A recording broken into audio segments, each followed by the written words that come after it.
All right, gang. Next thing we got to talk about. We have to talk about terror management theory.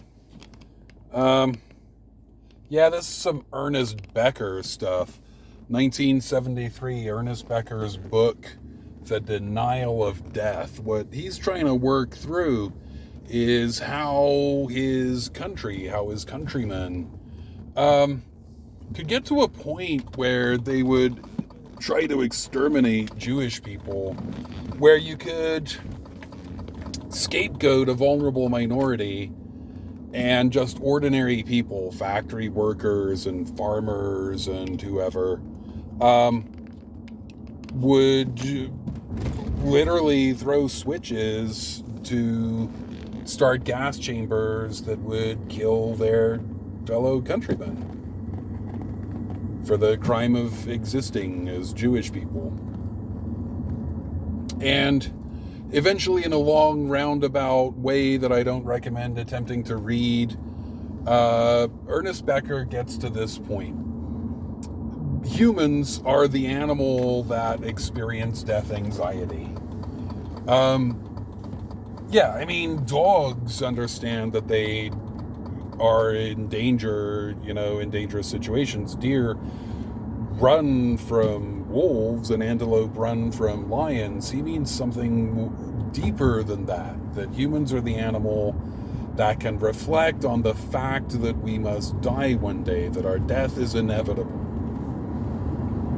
Other animals can't demonstrably do that. They don't have the frontal lobes for it. They can't really do the kind of projection that we talk about in language, where you can think about things that are not in the immediate environment. You can't do reasoning in the abstract. But people can. People understand that they have to die one day. Okay, so that's step one. Step two is that knowledge of this fact in some way harms our self-esteem. Right? So, if you're going to be dead soon, what does it matter what you do now? No one will remember. In 100 years, no one will remember that you ever lived. Even grand immortality projects like the pyramids on the plain at Giza are ultimately irrelevant. We barely know the name of the people who commissioned those things, and for thousands of years that knowledge was lost, and we can't even really be sure that those are the right people and that we're saying their names right in modernity. Ultimately, those immortality projects fail. So what does it matter if I do good in school or bad? What does it matter if I earn money or don't? What does it matter if I'm a patriot or not? What does it matter if I'm good to my family? In the end, all works are wiped from the face of the earth and become as sand. That's pretty depressing. So that's part two.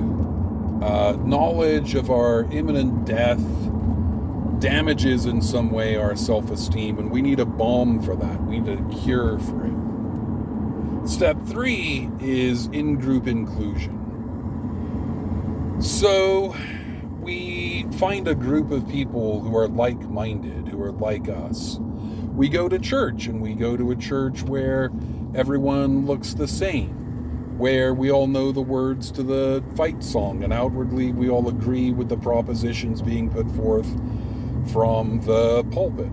At least nominally and in principle, or we're at least willing to behave as though we believe it in the moment, even if we don't always live up to those standards. Okay, in groups. Is there a problem here? We get validation from the in-group. We see that we're among people who are like us, and therefore in some way we're right. That doesn't do shit for our mortality problem. But it is nevertheless a different kind of self-esteem. It's balm for the wound that we've taken through knowledge of our death. Fine, what's the issue? The issue is that in-groups absolutely require out-groups. There's people like us, and people who are not like us, and the people who are not like us are bad. All right? This is all demonstrably true. I know it's sounding more and more far-fetched as we go, but if it weren't in the science, I wouldn't be talking about it, you know? And it is. It's in the science. That's where we are. So, if we were good and other people were bad, that would be one thing. But we're absolutely good and other people are absolutely bad, and we're willing to send them to the gas chambers based on that principle. We're willing to applaud concentration camps for Muslims and bans on Muslim immigration and all sorts of other gnarly shit. So the evidence for this is some of it's in the Handbook of Experimental Existential Psychology. That's a mouthful and a half.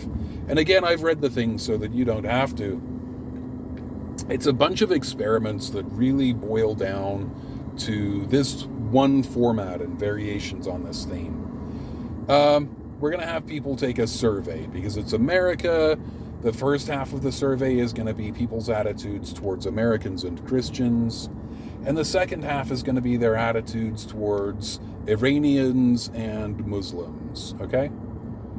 The survey is going to happen in 2 different conditions. So it's a small room and there's a little window. Half the time the blinds are closed. The other half of the time the blinds are open and the view is of a graveyard. So what we're doing is introducing death salience into the equation. Mortality salience. And we just compare the results. The people who take the survey under the blind condition and the people who take the survey with the view of the graveyard, with mortality salience present.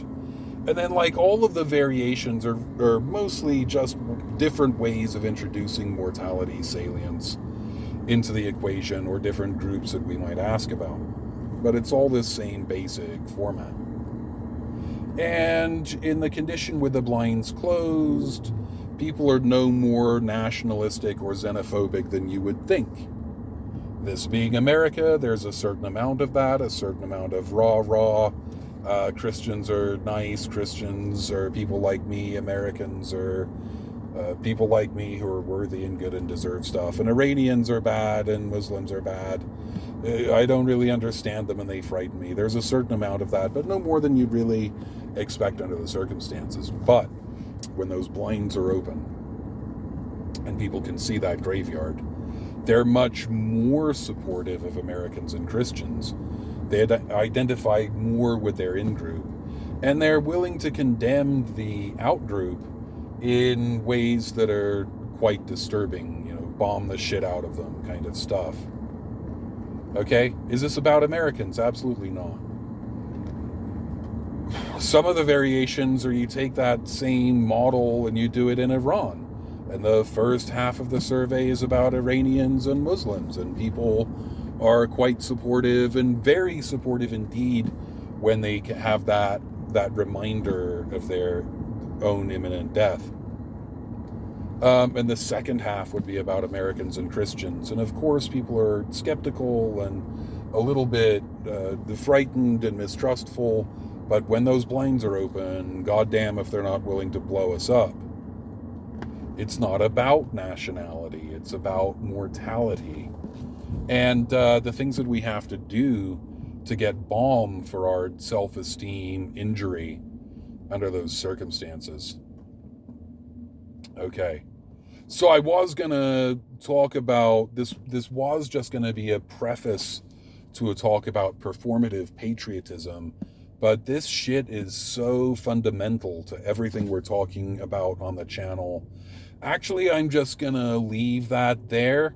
And the next video is going to be about performative patriotism. It's going to come back and reference this video. All right, this has been The Black Pill. And honestly, you should be doing something better with your life than this.